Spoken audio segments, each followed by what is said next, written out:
Today, we're going to be looking at a single story called A Spider-Man Carol from the 1991 Marvel Holiday Special.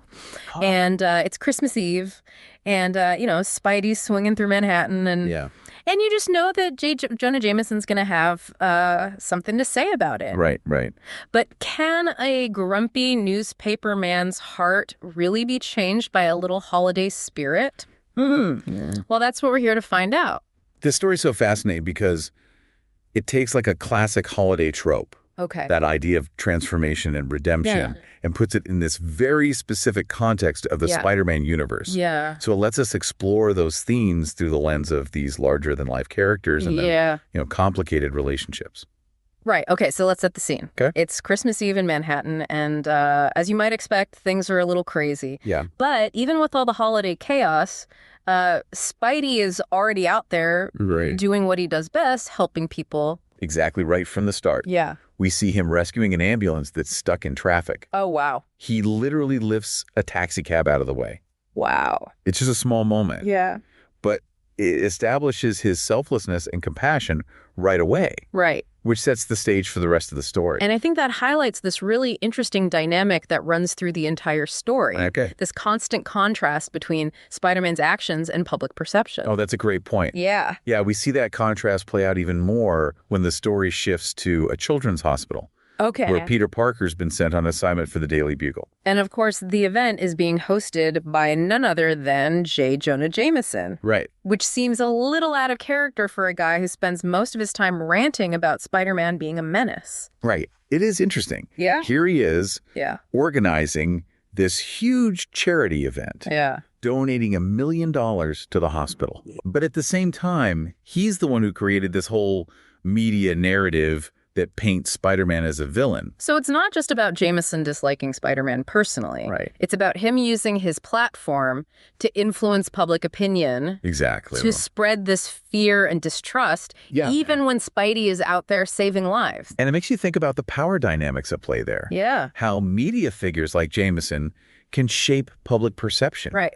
And create these harmful biases. Yeah. Even against those who are trying to do good. Things get even more complicated when the clown who was hired for the hospital's Christmas party doesn't show up. Oh, no. Peter, being the good guy he is, decides to step in as Spider-Man to entertain the kids. Oh.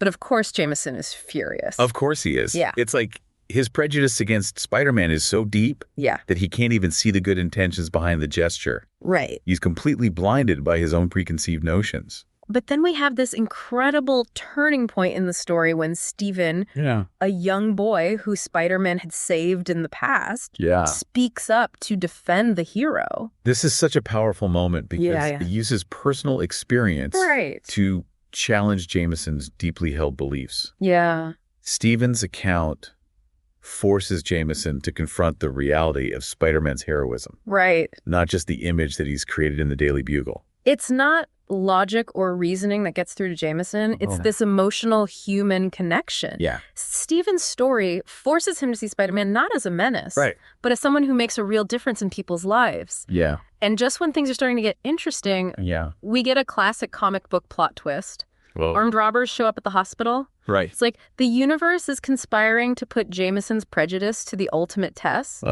These robbers burst in, threatening the children.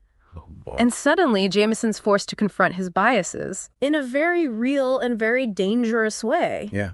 And how does he react? Yeah. Well, he does something that honestly surprised me. What's that? He jumps in to defend the kids. Wow. He even punches out one of the robbers. Oh, my gosh. It's not exactly what I expected from J. Jonah Jameson. It's a fascinating moment. Yeah. Because it reveals a side of Jameson that we haven't really seen before. Yeah. And it speaks to this idea that even those who seem set in their ways have the capacity for change and growth. Right. Especially when confronted with a situation that challenges their worldview. So in a way, Jameson is almost forced to become the hero, at least for a moment. Yeah. But of course, this being a Spider-Man story, our friendly neighborhood web slinger isn't going to let Jameson hog all the glory. Of course not. He swings into action, takes down the remaining robbers, saves the day, and probably makes Jameson even grumpier in the process. Right. And then there's this really interesting moment at the end where Spider-Man calls the whole situation a holiday miracle. Oh.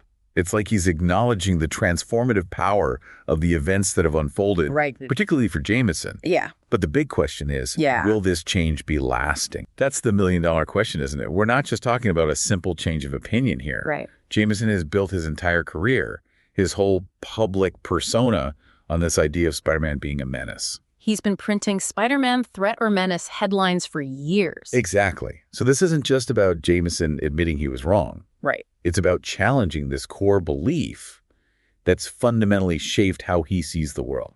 Which makes his reaction to the robbers even more interesting. Yeah. For a moment, he puts aside all that prejudice, steps up to protect these kids. Right. You'd think that kind of experience, seeing Spider-Man risk his life right alongside him, would be enough to change anyone's mind.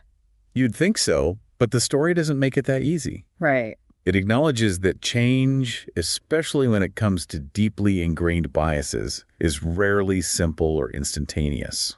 So what's the story telling us then? Is it saying that people like Jameson are just incapable of change? Not at all. Okay. What's fascinating here is that a Spider-Man carol doesn't offer like a neat and tidy resolution. Okay. Instead, it leaves us with this sense of ambiguity of possibility. Hmm. The ending shows Jameson acknowledging that maybe Spider-Man isn't so bad after all. Right. But then he throws in that caveat, at least until next year. It's almost like he's trying to convince himself as much as anyone else. Right. Yeah. It's this perfect blend of sincerity and skepticism that makes the ending so compelling. It suggests that Jameson has been genuinely affected by the events of the evening. Right. But also that he's not quite ready to completely abandon his long-held beliefs. So what does this all mean for us, the readers? Okay. Why should we care about this one-off Christmas story about a grumpy newspaper man and a web-slinging superhero? Because it taps into something very real about the human experience.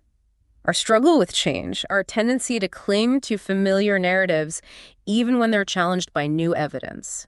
And it does it all within this entertaining, action-packed story that's also surprisingly heartwarming. And it reminds us that even those who seem the most entrenched in their beliefs can be touched by compassion, by personal stories, by those moments of shared humanity. Right. It might not happen overnight, but the possibility is always there. Exactly. And if someone like J. Jonah Jameson, who has made a career out of hating Spider-Man, can have a moment of doubt, a flicker of understanding, then maybe there's hope for all of us to challenge our own preconceived notions and be open to new perspectives. So as we wrap up this deep dive, we want to leave you with this thought.